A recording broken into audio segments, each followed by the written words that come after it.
So well. The day of the finals, we had the Monkey Business show right after. So we were like trying to get out of the venue like seconds before the game will finish. In case it was 3-0, also we had to kind of see if the game was going to be, for sure. Right. So we were already running out as we saw that they were going high ground. They were like, there's no way they're going to stop them, So we were like, at that point, we're like literally full running out of the venue because otherwise we get rushed and we couldn't get it to the cars. So I didn't get to see actually them racing the ages in the arena because we had to be on the other side. Dedication. But I would say that the last few hours of the tournament, there was not a huge amount of energy in the stadium because it was really that dominant. I think the secret liquid was way more hype, in the arena because the games were like back and forth. Yeah. Yeah, you let the tournament unfold. Like players will make of it what they're gonna make of it, and as an organizer, you can only hope. Yeah. I mean, competition didn't live up to Tundra's level that they set. So that happens too, and I think it's cool. I mean, cool for Tundra, less cool for the rest. But it will be cooler. It will motivate people. I think for the next season. To also do more and to figure it out more, because I also think the DPC is going to change a lot in maybe overall fatigue level. I think fatigue level was extra high this year just because the year was also so intense. Was it? Yeah, it's really intense for the guys who are qualifying through the DPC and who are really trying to secure this slot for TI. Everybody wants to secure it early, so everybody's trying hard really early. And it's been this very tedious grind of 6 weeks online, and then you had like a boot camp before the major. So you're more or less playing, I think it's like 8 out of the 10 weeks or even more. And you're really grinding it. It's like you don't have time in between. Even though you only have one game a week, the whole meta starts shifting. Also from that series of official games that happen, every new idea gets scrutinized, every new concept lane, everything people try to counter. So at least for a lot of people, and I think for a lot of people who had adapted to a different system, creativity is, you have to come up with a lot more. You have to keep the grind going, and people take a lot of your shit. So yeah, that amount of competition, 8 weeks out of 10, it burns people out really hard. And that's the major. And if you don't make it, or if you make it but you don't feel like you had enough points, you have to do it again very soon. And then there's tournaments in between and stuff. I think a lot of teams came to TI like deflated. Like very burned out. Yeah, I imagine that a layman could look at it and be like, one match. Oh, they're playing video games. What are they crying about? Or like one match per week, you get a lot of time to rest. And then you think, hey, it's a competition. However many days you have for a match, that's how much you need to put into it. If you had one match per month, that would be even more intense because you got a month to, strangely enough. Because like in theory, if you play, like if you've got like 2 weeks to prepare and then you play 10 games in a row, it's like, it's grueling, but you've prepared for 2 weeks and now you're just free floating on your experience, your adaptation, you're just competing and your adrenaline. But it's that long drawn out schedule that has you constantly on edge to find a new revolution in the meta, that's for sure. But do you think that it's even more intense in a team game? Because I remember I never really took off days. The only off days that I had when I would have like 35 tournaments in a year, I would travel like 2-3 times per month to tournaments. The only off time I had was when I'm literally in the plane. I'd be constantly practicing. I didn't necessarily burn out, I think.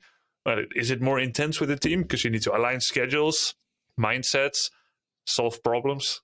I think so. I think a human element adds a lot of frustration to people's lives, but it's more so, I cannot speak for every team, but even the teams that have managed to have great success from online still feel a lot of the burnout. But the teams I've been on, I've always liked to have, the peak performance. And for me, peak performance happens when people get together as well, and then they sync up, and it's fully international teams every time with me. So it's people having to agree, like we're going somewhere in the world for a while together, and then people have to put their lives on hold. There's no such thing as life as in next to this, right? Like you can have your life together then, but now you're also constrained a bit. And then there's a lot of course, playing. You are spending your whole time playing the game. I love it. Again, I wouldn't sacrifice, I wouldn't change any of the sacrifices I've made in the past. At some point, I think you're not ready to make the same amount of sacrifices for X amount of time or at all anymore. But for me, like, we did a lot of this would say for 10 months of the year, more or less sacrifice all your shit for 10 months of the year or be ready to play. Yeah, it's been long years, like very grueling. And I think next year will be different also. I think it's going to be better for the competition. It's going to be better for Dota that they changed the DPC. What happens next year, and what can we expect in the coming weeks and months for esports? I have not really followed a regular season of Dota 2 esports. So I'll help you a little bit. So this is the first time we actually have a long off season. So first time. So normally after TI, you literally have 2 weeks and you're back into the grind. But this time, teams from Division 1 are only playing in January. And teams from Division 2 will play after January, like after Division 1. So during December, the only thing that we think we're going to see is qualifiers to Division 2. So think about it. The tournament finishing the last day of October. You're going to have all November and mid-December. So it's a month and a half. So this is the first time that the guys have holidays, like real holidays. They have gone out, not played computer games for like a month, which I think is very healthy, very, very healthy for their minds. And now we're going to have the new DPC. It's a shorter DPC. So instead of being 6 weeks of competition, it's going to be 3 weeks. So it's 3 weeks of Division 1. Then right after it goes Division 2. And then there's a cup. And then there's the major. The idea of having Division 2 instead of at the same time having it after, it also allows people to get visas.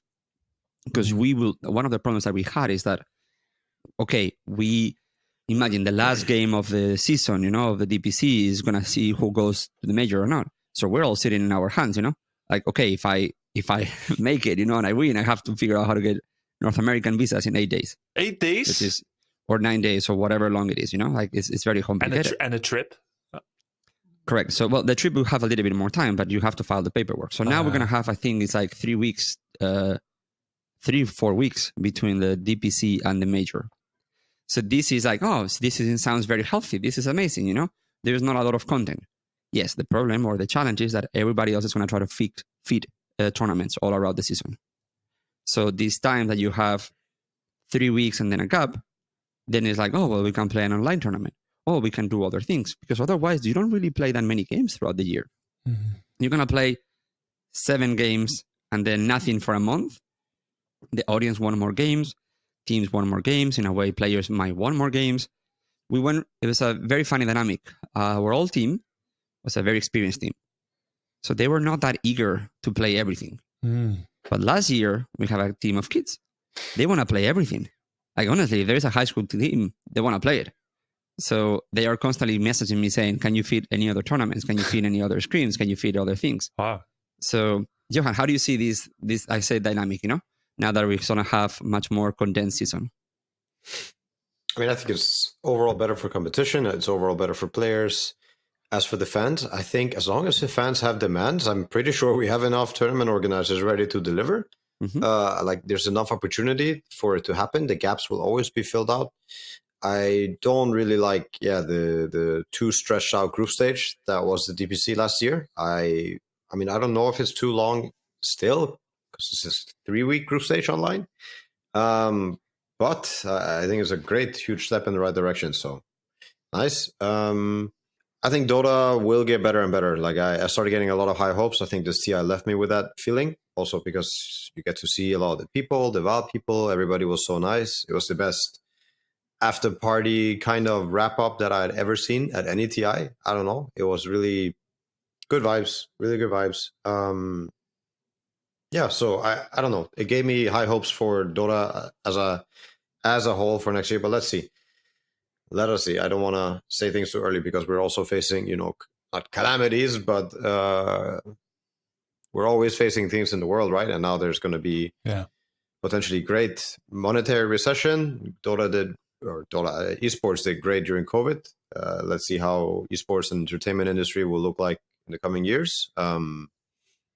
Hopefully there's enough space for everything and everybody feels hyped and as ready as ever to work on the game and create a good experience. Yeah.